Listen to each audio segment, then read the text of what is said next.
नमस्कार, मैं हूं साक्षी शर्मा और आप देख रहे हैं नवतेज टीवी। शुरुआत करेंगे खबरें फटाफट से। जैसलमेर जिले के नाचना क्षेत्र के भारेवाला गांव के पास मिट्टी व कचरा जमा होने से माइनर टूटा। नहर टूट जाने से हजारों गैलन पानी व्यर्थ बहा। करीब 100 फीट नहर टूटने से अंतिम छोर पर पिछले कई दिनों से पानी का इंतजार कर रहे किसानों को पानी की आस अब टूट गई। राजस्थान सरकार के खनन एवं गोपालन मंत्री प्रमोद जैन भाया 1 दिवसीय दौरे पर जैसलमेर पहुंचे। जैसलमेर पहुंचने पर मंत्री का जैन ट्रस्ट के पदाधिकारियों व कांग्रेस नेताओं द्वारा भव्य स्वागत किया गया। एक्चुअल में मेरे जो पूर्वज हैं वो जैसलमेर ही रहते थे और यहाँ से 12 शिफ्ट हुए। यहाँ हमारे कुलदेवी का स्थान है, तो हमारे समाज के लोगों ने यहाँ पर जो कुलदेवी का जो स्थान है वहाँ नया मंदिर बनाने का निर्णय किया है। उसका आज शिलान्यास का कार्यक्रम रखा था समाज के लोगों ने। उस कार्यक्रम में मैं शरीक हुआ। उसके बाद मैं लुधरा जी गया। लुधरा जी पार्श्वनाथ प्रभु का हजारों वर्ष पुराना जैन तीर्थ है, वो भी मेरी आस्था का केंद्र है। बारा नगर परिषद के पूर्व उपसभापति गौरव शर्मा हत्याकांड को लेकर सर्व समाज व व्यापारियों द्वारा शहर के प्रमुख मार्गों पर मौन रखते हुए कैंडल मार्च निकालकर विरोध प्रदर्शन किया गया। सैकड़ों की संख्या में लोग यहां एकत्रित हुए। बीजीबी के महानिदेशक major general AKM Najmul Hasan Ajmer पहुंचे। हसन के नेतृत्व में 15 सदस्यीय प्रतिनिधिमंडल पूरे डेलीगेशन ने ख्वाजा गरीब नवाज की दरगाह पर दी हाजिरी।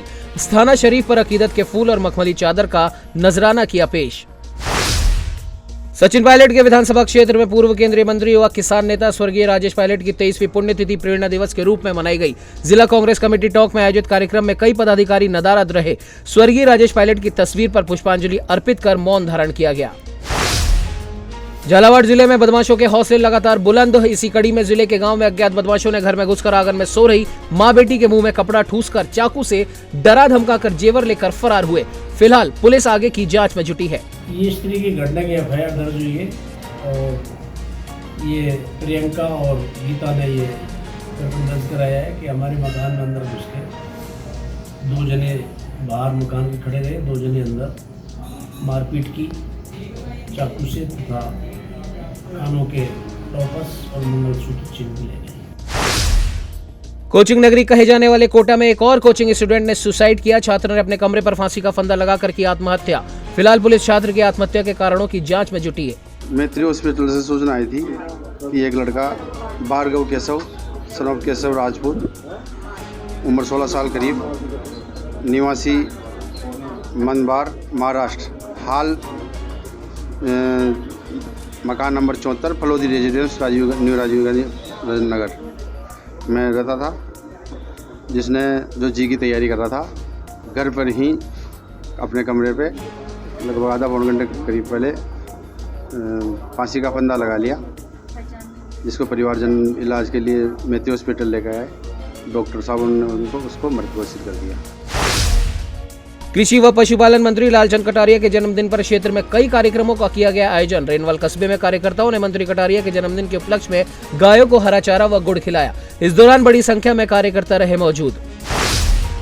डीडवाना को जिला मुख्यालय बनाने को लेकर डीडवाना के तोशिना कस्बा पूरी तरह व्यापारियों, दुकानदारों, आमजन के सहयोग से रहा बंद। जिला मुख्यालय समिति के संयोजक भागीरथ यादव ने कहा कि यदि डीडवाना जिला मुख्यालय बनता है तो आने वाले समय में यहाँ के स्थानीय लोगों का होगा सर्वांगीण विकास। चित्तौड़गढ़ में महीनों से रक्त की कमी देखी जा रही थी। इसी को लेकर राहुल फाउंडेशन के तत्वावधान में ट्रस्ट आधारित चित्तौड़ ब्लड सेंटर की हुई शुरुआत। जरूरतमंद को 24 घंटे अब हो सकेगा रक्त उपलब्ध। इस ब्लड सेंटर में 1500 से 2000 यूनिट रक्त का संकलन रखा जा सकेगा। आज हमें आपको कहते हुए हर्ष हो रहा है, ट्रस्ट के बेस पे चित्तौड़गढ़ में पहला ब्लड सेंटर हमने डाला है, जिसका नाम है चित्तौड़ ब्लड सेंटर। हमारी सोच ये रहेगी, कैंप के जरिए ब्लड इकट्ठा करेंगे और गवर्नमेंट की जो गाइडलाइन है, जो गवर्नमेंट द्वारा निर्धारित रेट हैं, उनके अनुसार ही ब्लड मुहैया कराएंगे। बाल श्रम उन्मूलन अभियान के तहत बाल श्रम रोकथाम और उन्मूलन को लेकर नागौर के बलदेव पशु मैदान में जागरूकता शिविर का किया गया आयोजन। इस दौरान संस्था राजस्थान महिला कल्याण मंडल के द्वारा कैलाश सत्यार्थी चिल्ड्रंस फाउंडेशन के सहयोग से एक्सेस टू जस्टिस परियोजना के अंतर्गत आयोजन किया गया। बूंदी जिला कलेक्टर डॉक्टर रविंद्र गोस्वामी ने आपदा प्रबंधन के लिए विशेष बैठक। इस दौरान जिला कलेक्ट्रेट सभागार में सभी जिले के उपखंड अधिकारी सहित बाढ़ नियंत्रण से जुड़े अधिकारी और नगर परिषद व नगर पालिकाओं के अधिकारी भी रहे मौजूद। झालावाड़ शहर के मंशापूर्ण बालाजी मंदिर परिसर की भूमि को अतिक्रमण मुक्त कराने की मांग को लेकर मंदिर समिति सहित विभिन्न हिंदूवादी संगठनों के लोग पहुंचे मिनी सचिवालय और जिला कलेक्टर को ज्ञापन देकर मंदिर भूमि को जल्द अतिक्रमण से मुक्त कराने की रखी मांग। इस दौरान निर्धारित समय सीमा में कार्रवाई न होने पर सभी संगठनों ने झालावाड़ बंद की दी चेतावनी। मंशापूर्ण बालाजी के बारे में जिला कलेक्टर महोदय से मिले, कलेक्टर महोदय को आए हुए कुछ समय हुआ है, लेकिन उन्होंने हमारी बात को पूरी के नाम से समझी और हमें पूरा आश्वस्त किया कि आपके साथ न्याय होगा और इसके लिए बिल्कुल बेफिक्र हो, लेकिन हमें 5-7 दिन का समय चाहिए। और हमें कलेक्टर साहब से मिलने के बाद ऐसा लगा कि हमारा काम हो गया बालाजी की मेहरबानी से, और विदिन 5 से 7 डेज के अंदर जो दोनों अतिक्रमणी को हटाया जाएगा और उसका जीर्णोद्धार और मुख्य द्वार का कार्य प्रारंभ हो जाएगा। झालावाड़ के मिनी सचिवालय में जिले के शिक्षक बीएलओ संघर्ष समिति के तत्वावधान में जिले के लगभग 550 शिक्षकों ने जिला कलेक्टर कार्यालय के समक्ष प्रदर्शन करते हुए बीएलओ कार्य का बहिष्कार करने का लिया फैसला। सर, सारे जो शिक्षक गण हैं सिर्फ उन्हीं शिक्षकों को 99% शिक्षकों को ही बीएलओ लगाया जा रहा है, जबकि भारत निर्वाचन आयोग ने 12 अन्य विभागों के कर्मचारियों को भी बीएलओ लगाए जाने के निर्देश दिए हुए हैं, लेकिन टारगेट करके सिर्फ शिक्षकों को ही बीएलओ पद पर नियुक्त किया जाता है। इससे शिक्षण कार्य भी प्रभावित होता है, बच्चों को हम लोग पढ़ा नहीं पाते हैं और साथ ही साथ जो हम लोग गर्मी की छुट्टियां या जो भी वेकेशंस हमें मिलते हैं उनमें भी ये चुनाव आयोग वाले ड्यूटी लगा देते हैं और हम लोग हमारे परिवार के साथ भी समय बिता नहीं पाते हैं। कुल मिला के पिछले कई सालों से हम लोगों ने गर्मी की छुट्टियां जो है ग्रीष्मावकाश का उपभोग नहीं किया है। हर बार ग्रीष्मावकाश में हम लोगों को कार्य पर लगा दिया जाता है, तो इसका विरोध है और हम लोग आज बीएलओ कार्य का पूर्ण बहिष्कार करने के लिए यहाँ इकट्ठे हुए हैं। नागौर शहर में पिछले लंबे समय से सीवरेज की समस्या का सभापति पायल गहलोत निस्तारण करने के लिए देर रात वार्ड नंबर 59 में खुद मौके पर पहुंची, जनरेटर पंप लगाकर करवाई सफाई। इससे आम वार्ड वासियों को जल्द ही राहत प्रदान की जाएगी। ये समस्या 5-7 दिनों से आ रही थी, वार्डवासी सारे परेशान थे। मैंने सभापति जी को अवगत कराया था और सभापति जी ने रात को ही कार्य चालू करवा दिया था। रात को इंस्टॉल मशीन भी आ गई। सुबह सभापति जी के प्रति पन्ने जी के लोग सुबह 6:30 बजे यहाँ आ गए। अभी तक कार्य चल रहा है, अच्छा काम। माई दरवाज़ा से शारदावाल निकेतन जो रोड जाती है उसमें त्यागी मार्केट है, वहाँ पानी काफ़ी इकट्ठा होने, कीचड़ होने की खबर आई और ये भी पता लगा कि 2-3 दिन से कार्मिक काम भी कर रहे हैं लेकिन काम पूरा नहीं हो पा रहा है। प्रॉब्लम कहाँ है पता नहीं चल पा रही है, कभी संसाधन टाइम पे नहीं पहुंच पा रहे हैं। इसके लिए शाम को पार्षद साहब मनीष जी कहने पे हम लोग यहाँ आए और पता लगाया किस जगह से प्रॉब्लम आ रही है। बीकानेर के अमर सिंहपुरा स्थित जीएडी सरकारी लाल क्वार्टर की खाली जमीन पर हॉस्टल प्रस्तावित किया जा रहा है, जिसका क्षेत्र के लोगों के द्वारा किया जा रहा है विरोध। इसे लेकर जिला कलेक्टर ने संघर्ष समिति को आश्वासन दिया कि वहां कोई हॉस्टल नहीं बनेगा। सभी लोगों ने कलेक्टर और सचिव का धन्यवाद ज्ञापित किया। हॉस्टल हटाओ संघर्ष समिति के तत्वाधान में हम सभी लोग, हमारे जो पदाधिकारी इस समिति के थे वो सब हमारे साथ आए हुए हैं। हमने कल मीटिंग की थी। मीटिंग में हमने ये तय किया कि जो सरकारी लाल क्वार्टर की जो जगह पड़ी है करीब 4 बीघा, वो जन उपयोग में काम आनी चाहिए, जैसे सरकारी बालिका विद्यालय, पशु चिकित्सालय, प्राथमिक स्वास्थ्य केंद्र और कम्युनिटी हॉल। लेकिन सरकार जानबूझ के वहाँ हॉस्टल का करवाना चाह रही थी, तो हमारे पे थोपना चाहती थी, क्योंकि अगर हॉस्टल बन जाता तो वहाँ की शांति छिन जाती। आपको मालूम है, पहले भी आपने पढ़ा होगा, जहाँ जहाँ छात्रावास है वहाँ पढ़ने वाले बच्चों के साथ कुछ लोग बाहर के आके उनको गुमराह करके उनका दुरुपयोग करते बच्चों का, तो वहाँ शांति भंग होती। उसका विरोध था। उस विरोध स्वरूप आज हमने जिला कलेक्टर महोदय को ज्ञापन देने आए, जहाँ सेक्रेटरी नगर विकास न्यास, आयुक्त नगर निगम, पीडब्ल्यूडी के अधिकारी, कलेक्टर साहब ने हमारी संघर्ष समिति के सभी लोगों की मांग का आदर करते हुए ये हमें आश्वासन दिया है कि वहाँ छात्रावास नहीं बनेगा। इसके लिए जो संघर्ष समिति है प्रशासन का आभार व्यक्त करती है। स्वर्ण जयंती विस्तार योजना में आवंटित छात्रावासों के विरोध में कॉलोनी का प्रतिनिधिमंडल पहुंचा यूआईटी और छात्रावासों के विरोध में प्रदर्शन कर ज्ञापन सौंपा।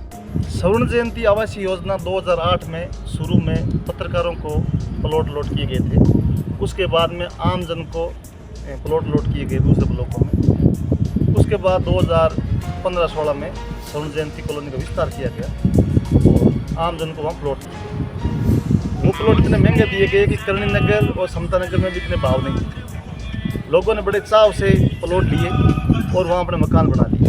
अब उसमें काफ़ी ज़मीन बीच में सुविधा के नाम पर छोड़ी गई थी, जहाँ हॉस्पिटल है, स्कूल है या मार्केट बनना था या सामुदायिक भवन बनना था। वहाँ पर 3, एक सेन समाज, एक इसका मीणा समाज और रेग्गर समाज का हॉस्टल यूआईटी द्वारा स्वीकृत किया गया है। अलवर के रामगढ़ कस्बे के बालोत नगर में जमीनी विवाद को लेकर एक ही समुदाय के दो पक्षों में हुआ खूनी संघर्ष। घटना की सूचना मिलने पर थानाधिकारी भारी पुलिस बल के साथ पहुंचे, घायलों को कराया अस्पताल में भर्ती। फिलहाल पुलिस ने 2 युवकों को शांति भंग में किया गिरफ्तार। दिनांक शाम को नहीं, सुबह दिनांक 11/6/2023 को सुबह 11 बजे थाने में सूचना मिली कि बालोत नगर में मेरे समाज के आपस के सगे परिवार के व्यक्ति जमीन की पुरानी बंटवारे के विवाद को लेकर खेतों में जुताई करते समय आपस में झगड़ रहे हैं। इस सूचना पर पुलिस मौके पर पहुंची। जब तक दोनों पक्षों में आपस में झगड़ा हो चुका था, मजरूब हॉस्पिटल CHC रामगढ़ आ चुके थे। पुलिस जाब्ता रामगढ़ CHC पहुंचा।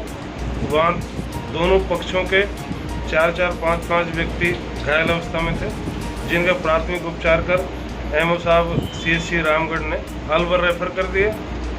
एक पक्ष ने इंसाफ स्वरूप अशरफ, एक पक्ष ने थाने पर उपस्थित होकर रिपोर्ट दर्ज कराई है।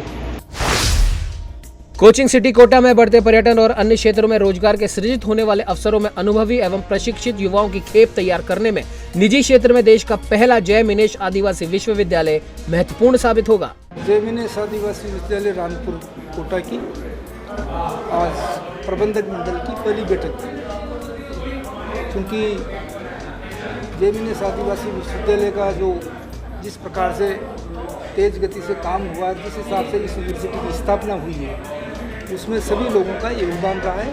राजस्थान सरकार का महत्वपूर्ण योगदान रहा है। माननीय राज्यपाल महोदय का, माननीय मुख्यमंत्री जी का, माननीय नगरीय विकास मंत्री जी का और हमारे माननीय विधायकगणों का, समाज का। तो हमने सबसे पहले उनके कंट्रीब्यूशन को आभार व्यक्त करने के रूप में पहला प्रस्ताव दिया और इसके साथ हमारा जो दूसरी नीतिगत निर्णय थे, इस यूनिवर्सिटी को प्रारंभ करने के लिए हमने विजन को सामने रखा। विजन क्या होगा हमारा, उस विजन को पूरा करने के लिए हम किस मिशन में काम करेंगे। सिरोही जिले के शिवगंज में नवीन नगर पालिका भवन के लोकार्पण समारोह में राज्यपाल कलराज मिश्र ने की शिरकत। राज्यपाल ने कहा कि शहरों में जल संरक्षण की संस्कृति को विकसित किया जाना चाहिए। उन्होंने कहा कि राजस्थान के निवासी पानी की एक एक बूंद को सहेजने के लिए आरंभ से ही जागरूक रहे हैं। आधुनिक समय में भी जल की बर्बादी को रोकने के लिए सामुदायिक स्तर पर प्रयास किए जाने चाहिए। फिलहाल के लिए इतना ही। देश और दुनिया की तमाम खबरों के लिए बने रहिए नवतेज टीवी के साथ। देश और दुनिया की हर बड़ी खबर के लिए सब्सक्राइब करें नवतेज टीवी और पल पल के अपडेट्स के लिए बेल आइकन को दबाना ना भूलें, क्योंकि आपकी खबरों का भरोसेमंद साथी है नवतेज टीवी।